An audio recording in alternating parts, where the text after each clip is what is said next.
everybody, I'm Robin Yardy, and today I'm going to read you the first chapter of my middle grade mystery, Owl's Outstanding Donuts.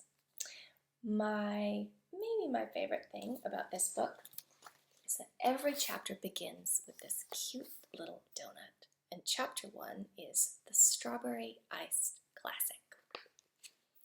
A sour cream cake donut with strawberry infused pink icing and sprinkles. Ordinarily, Alfred wouldn't have let anything interrupt his midnight donut break, but something about that late August night was decidedly out of the ordinary. So Alfred stopped eating. He licked at the pink icing smeared across his beak and swiveled his head a full 270 degrees, taking in the scene from his favorite roost in the scraggly redwood tree. The sea shushed against the shore below the bluff. That was nothing out of the ordinary. The antique sign for Owl's Outstanding Donuts, perched atop a pole next to Highway 1, had been dark since 9:59 p.m. Very ordinary. Molly Waters, the proprietor of the Big Sur Donut Shop, was extremely punctual. Alfred had watched her lock up, toss a bag of day-old donuts into the dumpster, his Strawberry Iced Classic among them, and walk the path to the shiny trailer she shared with her niece, all in the usual way. But the large white truck was back, parked across the highway. The same white truck that Alfred had seen on 2 previous nights, and that, Alfred decided, was not ordinary at all. What on earth are they doing? Alfred thought, blinking his gold eyes.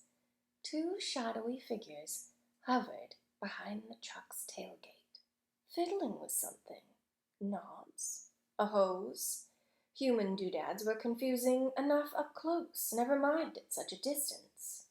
Then a sudden clank echoed up and down the road, followed by a steady, sloppy gurgling. The noise was almost certainly coming from the truck, or from near the truck. And with his delicious strawberry dumpster donuts set aside, Alfred could detect an odor, something unpleasant, something that should not be dumped into a ditch near a pristine riverbed. Sloop, slop, glop. Alfred's wings twitched.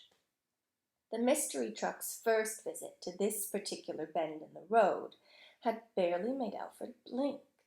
During the second visit, Alfred had been too engrossed in that evening's donut to pay any attention. But now Alfred was certain that whatever those shadowy figures were up to, whatever that sloopy goop was, something would need to be done. People can't just dump stinky slop into creeks and get away with it. Not in Big Sur, anyway. Abandoning the rest of the pink donut to grow hopelessly stale, he spread his smudged wings and swooped toward the silver Airstream travel trailer tucked among a grove of cypress trees. A row of terracotta pots containing prickly cactuses dotted the roof, so he didn't relish landing there.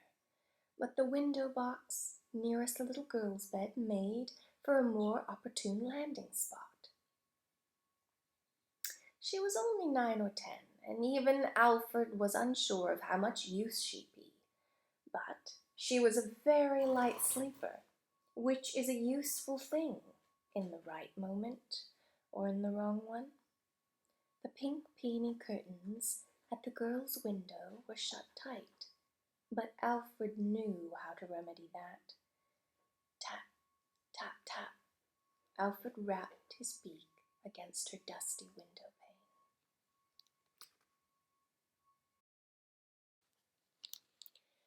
Mattie was dreaming about her mother.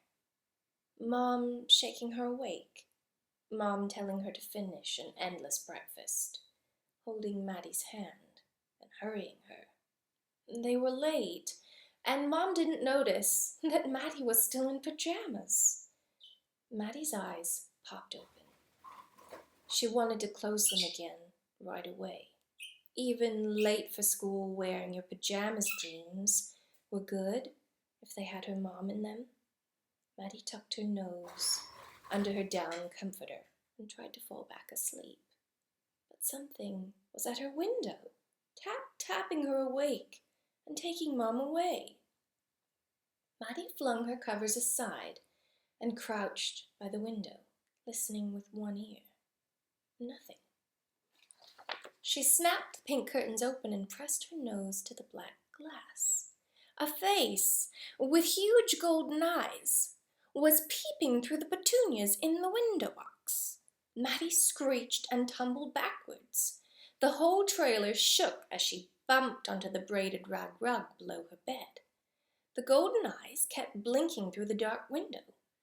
Maddie's hazel green eyes blinked back. The owl, that's what Maddie thought it was, hooted a deep, owly whoo, scraped the window with the curved talon, and spun its head toward the highway, once, twice, 3 times like a broken toy. And for some reason, the feathers around the owl's beak were pink. Maddie scrambled back to her bed for a closer look, but by then the owl had disappeared. Trampled flowers in the window box were the only sign that the bird had been there at all.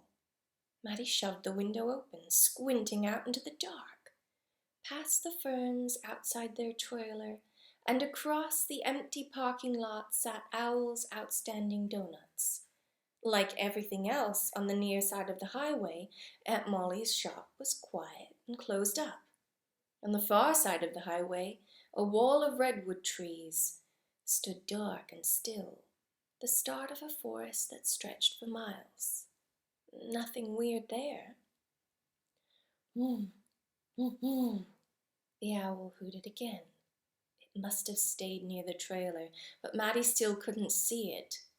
From the corner of her bed, up on her knees, she could see a light flickering on the opposite side of the highway, the only lamppost before the road twisted off into the trees. And just beyond its glow, a truck had pulled off onto the shoulder. Maddie bit down on her bottom lip. That's maybe weird, she thought. If they were having car trouble, why didn't they just pull into the parking lot? A round, shadowy someone in a hooded sweatshirt was grappling with the end of what looked like a big floppy hose. Maddie noticed a taller someone, too. Standing watch. Well, that's for sure suspicious, she mumbled. Then one of Aunt Molly's terracotta pots flew off the top of the trailer like a cannonball. Maddie watched its little pointy cactus spinning end over end until the pot smashed to bits on the wooden deck outside.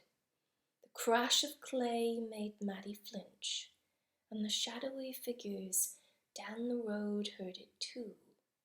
The taller one shoved the stubby one, looking left, right, and behind. They jogged around the cab of the truck and dove inside, slamming the doors behind them. Maddie tried to read the license plate as the truck's engine revved, but it was too dark outside, and the truck was too far away for Maddie to see any numbers. The truck fishtailed in the gravel, pulled onto the road, and squealed out of sight, with its floppy hose trailing like a tail. Maddie squished her face against the window's bug screen, trying to peek at the top of the trailer. Did that owl push the flower pot? She wondered. Her heart kept flip-flopping against her mom's old t-shirt. Right then, Aunt Molly padded across the trailer floor in her blue bunny pajamas and bare feet, rubbing at her eyes. "What on earth," said Aunt Molly, "are you doing out of bed?" I'll give you a peek at chapter 2. It's the banana slug bar. And a cover.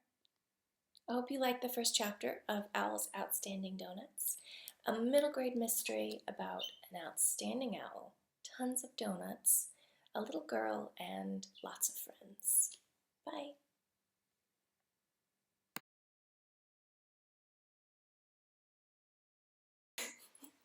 If you noticed the sound of fluttering while I was reading you that chapter, it was a bird, but it was not an owl.